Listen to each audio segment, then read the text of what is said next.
Assalamualaikum warahmatullahi wabarakatuh. Pada hari ini kita akan kuliah tentang analisis bahan dan produk hasil pertanian, bab tentang kadar air. Pada bab ini kita akan menentukan berapakah jumlah air yang ada di dalam suatu bahan.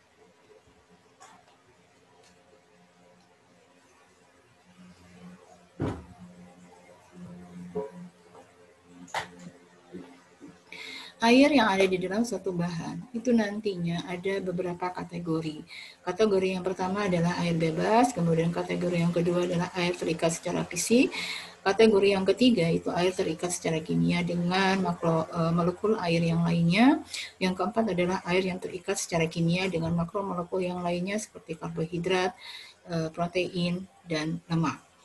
Nanti pada saat kita menentukan kadar air suatu bahan, maka air yang terlebih dahulu dilepaskan ke lingkungan itu adalah air bebas yang ada di dalam suatu bahan tadi, begitu ya. Kemudian setelah air bebas itu dilepaskan seluruhnya ke lingkungan, maka yang kedua adalah air yang terikat secara fisik. Artinya dia tidak berikatan secara kimia dengan sesuatu apapun, dia hanya terikat secara fisik saja, sehingga itu lebih mudah untuk dilepaskan dibandingkan dengan air yang terikat secara kimia. Kemudian kategori yang ketiga itu adalah air yang terikat secara kimia dengan molekul yang lainnya, molekul air yang lainnya, begitu ya. Maka nantinya ini juga bisa terlepas dengan suhu 100 derajat Celcius, begitu. Nah, kemudian yang keempat itu adalah air yang terikat secara kimia dengan makromolekul yang lainnya seperti karbohidrat, protein, maupun lemak. Nah, maka nantinya air-air yang terikat secara kimia dengan makromolekul yang lainnya itu adalah air yang sangat sulit sekali dilepaskan dari suatu bahan maupun produk hasil pertanian. Nah, untuk menentukan nantinya jumlah air yang ada di dalam suatu bahan, maka metode analisis yang biasa kita gunakan itu ada dua macam. Yang pertama adalah metode open, yang kedua adalah metode distilasi. Untuk metode open, itu nantinya kita ada metode open konvensional dan yang keduanya adalah metode open vakum. Untuk metode open konvensional, maka nantinya bahan-bahan yang digunakan untuk menentukan kadar air menggunakan metode open konvensional ini adalah semua bahan maupun produk hasil pertanian asalkan bahan tersebut tidak mudah terdekomposisi oleh panas dan tidak mengandung komponen volatil.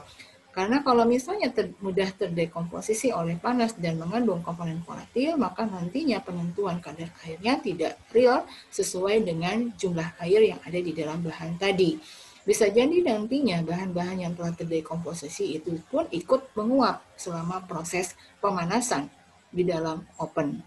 Dan juga komponen-komponen volatil pada saat dipanaskan suhu 100 derajat Celcius atau 105 derajat Celcius, maka nantinya komponen-komponen volatil ini pun juga akan menguap ke lingkungan.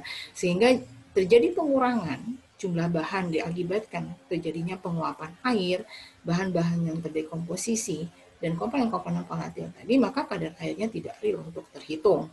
Sehingga itu tidaklah digunakan nantinya menggunakan metode open konvensional untuk bahan-bahan yang terdekomposisi oleh panas dan komponen-komponen volatil.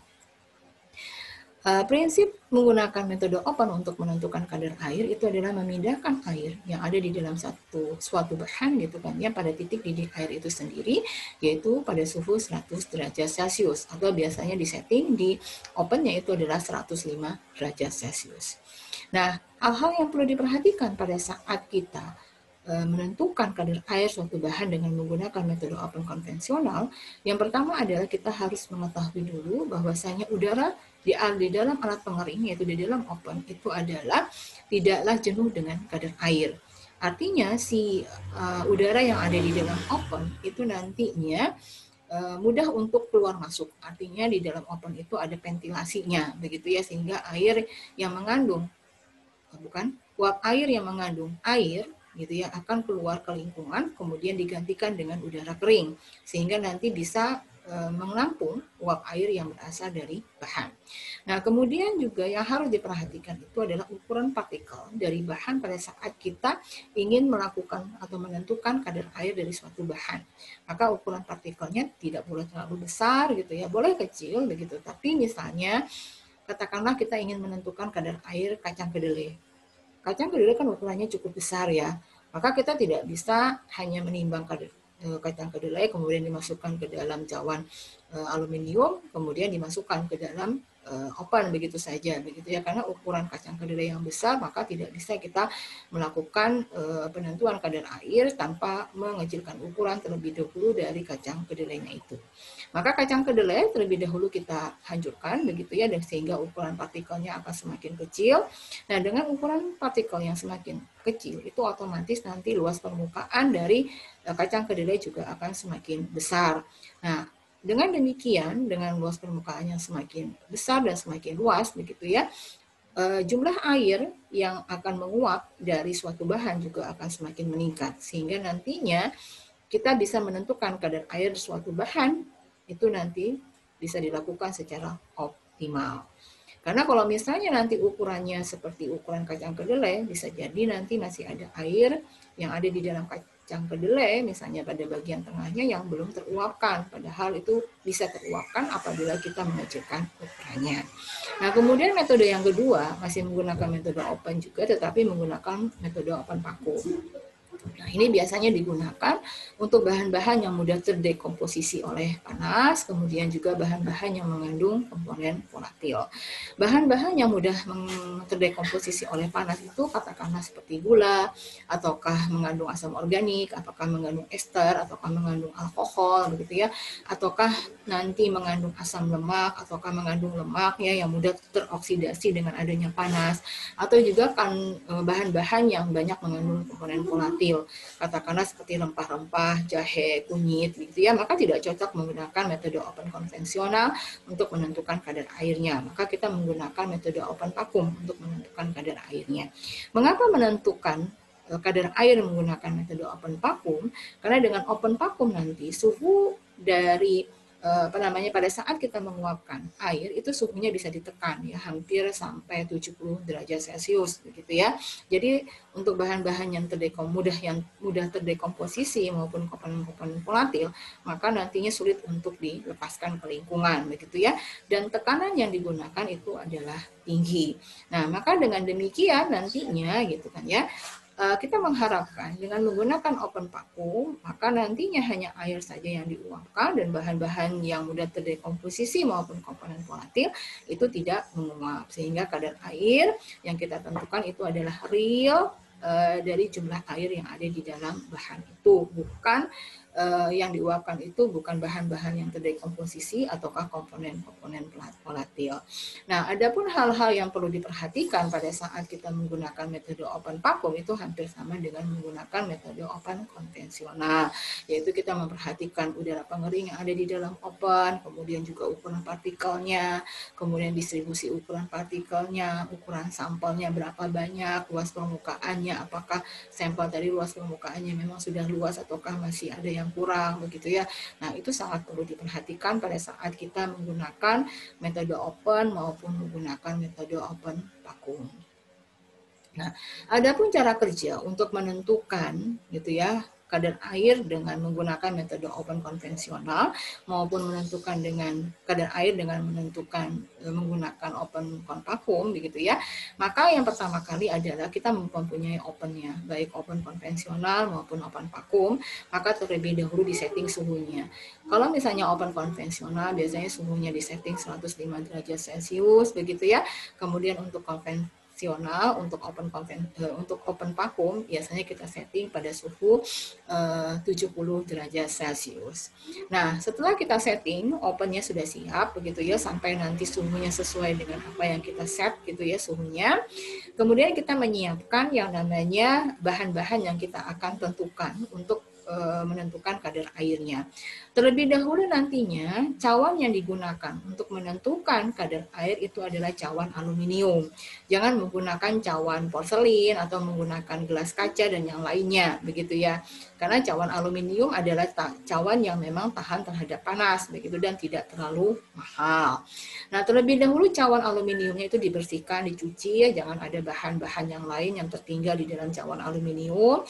Setelah kita cuci, kemudian kita keringkan dan kita masukkan ke dalam oven gitu ya pada suhu 105 derajat Celcius tadi sampai kering begitu ya. Kemudian kita masukkan ke dalam desikator sehingga nantinya suhunya adalah sesuai dengan suhu ruang, tetapi nantinya jangan dibiarkan di lingkungan yang terbuka. Karena apabila dibiarkan di lingkungan terbuka, bisa jadi nanti uap air yang ada di dalam lingkungan itu nantinya akan membuat si cawan aluminium itu juga akan basah, begitu kan ya, dari uap air yang ada di dalam lingkungan. Sehingga nantinya perhitungan cawan aluminiumnya itu sudah ada kadar air yang bukan berasal dari bahan, akan tetapi yang berasal dari lingkungan. Nah, setelah disimpan di dalam desikator gitu kan ya, katakanlah 15 menit gitu ya, kemudian dia telah dingin, telah stabil suhunya, kemudian kita timbang. Nah, cawan aluminium yang sudah bersih, sudah kering itu kita timbang.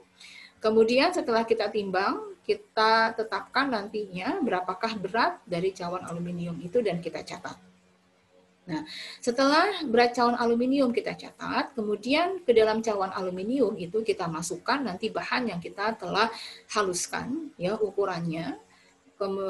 Kemudian kita masukkan ke dalam cawan aluminium dan ditimbang kurang lebih adalah 5 gram dari berat dari si bahan itu.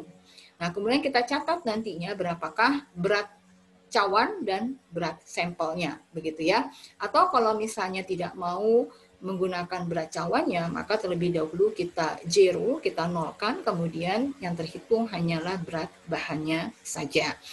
Kita catat nanti berat bahannya, katakanlah ada yang 4,973 ataukah 5,321 begitu ya. Yang pasti kita menggunakan timbangan analitik, paling tidak nantinya digitnya adalah 3 angka di belakang koma. Nah, setelah kita timbang dan kita catat begitu ya, berapakah jumlah berat cawannya dan berapakah berat dari sampelnya. Kemudian cawan yang telah mengandung sampel tadi gitu ya, kita masukkan ke dalam oven yang suhunya sudah 105 derajat Celcius.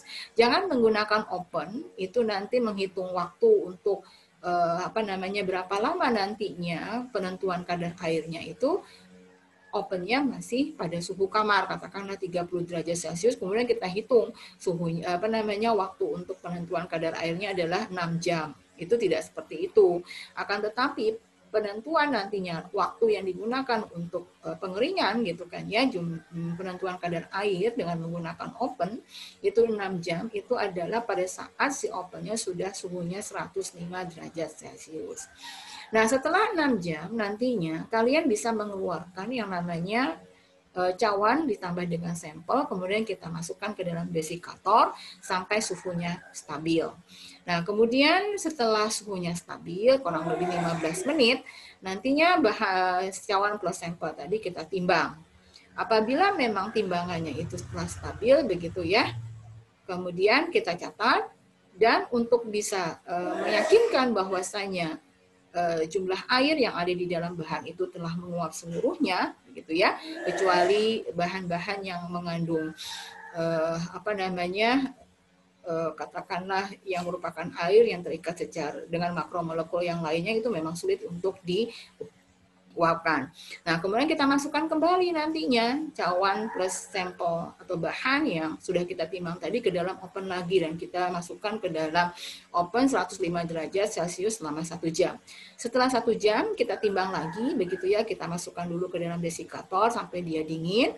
Nah, kemudian setelah dingin baru kita timbang. Apabila nanti beratnya pada saat 6 jam dan yang 7 jam begitu ya sama, maka kita sudah selesai untuk menentukan penimbangan dan penentuan kadar airnya. Tinggal kita nantinya menghitung berapakah jumlah kadar air dari suatu bahan tadi. Nah, setelah kita selesai menentukan seluruhnya ya, bahan itu ditimbang dan kita mempunyai berat yang pertama adalah berat cawan aluminiumnya tanpa sampel, kemudian berat sampelnya dan berat cawan plus sampel setelah terjadinya proses pengopenan ataukah pengeringan. Nah, kemudian ini adalah cara untuk menentukan kita menentukan kadar air dengan menggunakan oven konvensional maupun dengan menggunakan oven vakum. Sama ya, caranya adalah seperti ini. Setelah itu baru kita menghitung ya berapakah kadar air dari suatu bahan tadi. Caranya adalah, kan tadi kita sudah menimbang ya berat sampelnya itu dikatakan sebagai W1. Katakanlah misalnya berat sampelnya 5,321 gram. Kemudian berat sampel setelah dikeringkan itu adalah W2. Jadi berat sampel setelah dikeringkan caranya adalah berat sampel ditambah dengan cawan setelah dikeringkan dikurangi dengan berat cawan, maka kalian akan mendapatkan berat sampel setelah dikeringkan. Itu namanya berat kering, begitu ya. Itu sama dengan W2. Kemudian kehilangan berat itu artinya jumlah air yang diuapkan. Karena kan air yang diuapkan kan kehilangan berat. Maka kehilangan berat itu dengan cara adalah berat sampel di awal dikurangi dengan berat sampel keringnya. Begitu ya, itu sama dengan W3. Jadi kan berat sampel di awal kan masih mengandung air. Sedangkan berat sampel setelah dikeringkan kan airnya sudah dilepaskan ke lingkungan seluruhnya, kecuali yang terikat dengan makromolekul yang lainnya. Nah, kemudian kita kurangkan, maka akan mendapatkan bahwasanya itu adalah W3 yang merupakan kehilangan berat. Kehilangan berat ini sama dengan jumlah air yang diuapkan. Kita akan ingin menghitung berapakah jumlah air yang ada di dalam bahan kan? Nah, maka nanti menghitungnya adalah persen kadar air, ini ada basis kering, dry basis, dan ada basis basah atau wet basis. Apabila kita menghitung secara dry basis itu W3 itu adalah jumlah air yang diuapkan atau kehilangan berat dibagi dengan sampel yang sudah kering tanpa ada air dikalikan dengan 100%. Nah, kemudian apabila kita menentukan kadar air dengan wet basis gitu kan ya, maka nantinya kehilangan berat ataukah jumlah air yang diuapkan dibagikan dengan sampel awal ataukah W1 dikalikan dengan 100%. Nah, biasanya yang kita gunakan itu adalah kadar air dengan basisnya adalah basah atau wet basis. Nah, ini cara menghitungnya ya, menghitung berapakah kadar air dari suatu bahan dengan menggunakan metode open konvensional maupun menggunakan metode open biasa. Nah, kemudian nantinya ada metode yang kedua, ini untuk bahan-bahan yang banyak mengandung komponen volatil dan merupakan minyak atsiri. Kan tadi saya katakan bahwasanya bisa saja kita menggunakan metode open vacuum, akan tetapi masih saja nanti ada minyak atsiri yang terlepaskan begitu ya selama proses pengeringan dengan menggunakan open vacuum. Maka yang realnya nantinya jumlah air yang ada di dalam suatu bahan yang banyak mengandung komponen volatil, terutama yang banyak mengandung komponen minyak atsiri, maka kita menggunakan suatu metode yang namanya metode distilasi. Ya, nah metode distilasi kita nantinya menggunakan satu alat yang namanya Bidwell Sterling gitu ya. Jadi ada suatu alat yang namanya Bidwell Sterling. Kalau saya gambarkan secara dua dimensi, ini ada alatnya, ini namanya Bidwell Sterling.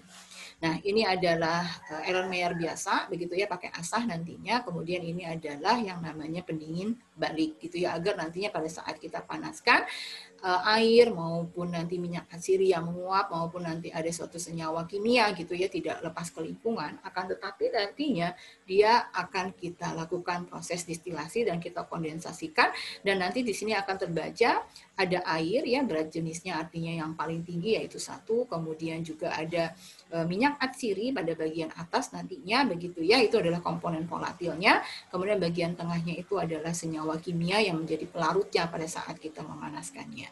Nah, ini namanya alat Bidwell Sterling. Jadi prinsipnya ini adalah suatu metode untuk menentukan kadar air secara langsung. Kemudian bahan-bahan yang kita gunakan untuk menentukan kadar air dengan metode distilasi adalah bahan-bahan yang mengandung komponen volatil, yaitu komponen volatilnya yang wujudnya adalah minyak atsiri. Karena juga ada nanti bahan-bahan yang mengandung komponen volatil tetapi dia wujudnya bukan minyak atsiri. Jadi di sini komponen volatil yang nanti bentuknya adalah minyak atsiri. Saya contohkan misalnya seperti jahe, kunyit, gitu ya, rempah-rempah, itu nanti komponen volatilnya adalah bentuknya minyak atsiri. Tapi kalau saya katakan komponen volatil bunga-bungaan, misalnya bunga melati, gitu ya, bunga mawar, nanti wujudnya bukan minyak atsiri, gitu ya, dia juga komponen volatil. Nah, oleh karena itu tidaklah tepat nanti juga menggunakan metode distilasi. Jadi metode distilasi ini nanti bahan-bahan yang mengandung komponen volatil, tetapi nanti wujudnya komponen volatil itu nanti menjadi minyak atsiri. Gitu ya. Prinsipnya adalah nantinya dengan menggunakan metode distilasi ini menguapkan air yang ada di dalam suatu bahan, kemudian kita distilasikan. Bahan yang dilarutkan nantinya ke dalam suatu pelarut organik yang memang pelarut-pelarut organik ini seperti toluen, silen, dan benzen itu dia tidak larut di dalam air dan juga tidak terlarut di dalam minyak atsiri. Karena kalau terlarut nantinya kan sulit bagi kita untuk yang mana yang air, yang mana yang minyak atsiri, begitu ya. Nah, maka nanti kita menggunakan pelarut yang memang tidak larut air dan tidak larut ke dalam minyak atsiri. Dan nanti dipanaskan gitu ya bahan-bahan tadi sesuai dengan titik didih pelarut organik yang kita gunakan ini, begitu, sehingga terjadi pemisahan antara air, pelarut organik, dan yang satunya adalah minyak atsiri. Jadi nanti ada 3 lapisan pada alat B12 Sterling ini gitu ya. Jadi ada namanya labu B12 Sterling yang dihubungkan dengan reflux ya atau pendingin balik, kemudian labu tempat untuk memanaskan sampel. Nanti kalian saya berikan tugas untuk mencari labu B12 Sterling dan bagaimana caranya untuk menggunakan labu ini ya, karena banyak sekali sebenarnya di YouTube cara menggunakan labu B12 Sterling untuk menentukan kadar air dengan metode distilasi. Nah, cara kerjanya nanti peralatan yang saya tunjukkan ini dibersihkan dulu, tuh tidak boleh ada air ya, kita cuci bersih, kemudian kita keringkan, kita dinginkan, kemudian kita pasang. Nah, jadi jangan sampai nantinya dia ada mengandung air yang bukan berasal dari bahan yang kita akan tentukan kadar airnya. Nah, kemudian setelah kita pasang gitu ya sesuai dengan tadi, artinya ada di sini Erlenmeyer ya. Ini nanti terhubung dengan heater di bawahnya dipanaskan, kemudian dihubungkan dengan labu B12 Sterling ini, kemudian disambungkan dengan pendingin balik atau reflux. Nah, kemudian diperkirakan nanti jumlah air yang ada di dalam sampel itu kurang dari 10 ml karena alat B12 Sterling itu ukurannya kecil, sehingga nantinya kita harus memperkirakan jumlah air yang diuapkan itu kurang dari 10 ml. Memang kecil ya. Ini besar, 10 mili itu besar gitu kan ya. Bahan-bahan katakanlah sekitar 5 gram atau 3 gram itu tidak sampai 10 mili gitu ya jumlah airnya, katakanlah jahe 5 gram itu tidak sampai 10 mililiter jumlah air realnya begitu. Kemudian bahan tadi diharuskan dulu gitu kan ya, si bahan yang akan kita tentukan kadar airnya. Kemudian kita masukkan ke dalam labu ya. Kemudian yang terlebih dahulu nantinya ditimbang jumlah bahan yang kita masukkan ke dalam labu. Labu di sini adalah yang Erlenmeyer pada bagian bawah. Kemudian nantinya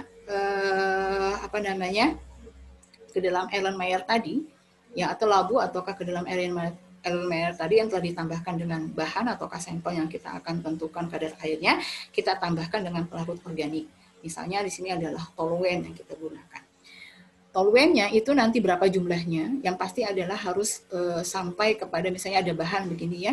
Jadi bahan itu seluruhnya adalah telah terlarutkan. Artinya jangan sampai kurang jumlah pelarut organiknya begitu ya. Nah, kenapa tidak ditentukan? Karena ketambahan dari suatu bahan itu berbeda-beda sehingga nantinya jumlah pelarut organik yang ditambahkan juga berbeda-beda. Jadi dia harus tenggelam seluruhnya ya, kita lebihkan sedikit nantinya. Katakanlah sepertiganya kita lebihkan dari toluennya itu gitu ya, atau pelarut organiknya sehingga terendam seluruhnya.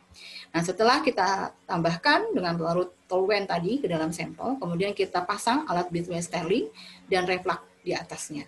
Ini ya, yang tadi ya, seperti ini. Kita pasang. Ini kan nanti ada statif di sini ya, dia tidak bergerak. Kemudian setelah semuanya terpasang dengan rapi gitu ya, di sini juga ada pendingin balik nantinya, kita panaskan. Gitu ya, kita panaskan di situ dia dengan penangas terlebih dahulu dengan suhu yang sedang, katakanlah suhunya 45 di awal ya, 45 menit di awal itu kita suhu sedang, jangan terlalu tinggi. Kemudian setelah 1 sampai 1,5 jam bisa kita panaskan yang lebih tinggi begitu kan. Juga jangan terlalu tinggi ya, artinya sudah sampai mendidih si toluennya dan bisa menguapkan air. Nah, kemudian selama 1 sampai 1,5 jam nantinya gitu kan ya, maka air nantinya akan di dalam alat B12 Sterling ini akan terjadi kondensasi. Kondensasi itu artinya dia akan mencair. Gitu ya, di sini nantinya paling bagian bawah itu adalah airnya, paling bawah. Kemudian toluennya, kemudian pada bagian atas itu adalah minyak atsiri dari suatu bahan. Maka dari situ nanti kita bisa melihat di sini ada skalanya, ya, berapa jumlah mililiter air yang telah diuapkan dari suatu bahan selama 1 sampai 1,5 jam. Nah, baru setelah itu kita tentukan berapakah kadar air dari suatu bahan dengan cara seperti ini. Artinya jumlah sampelnya kan kita tahu berapa beratnya tadi ya, berapa gram, kemudian volume air yang didistilasi itu berapa mililiter, maka nantinya persen kadar airnya adalah berapakah volume air yang diuapkan dan berapakah dibagi dengan berat sampel di awal dikalikan dengan 100%, maka itu adalah jumlah airnya, begitu ya, persentase dari airnya.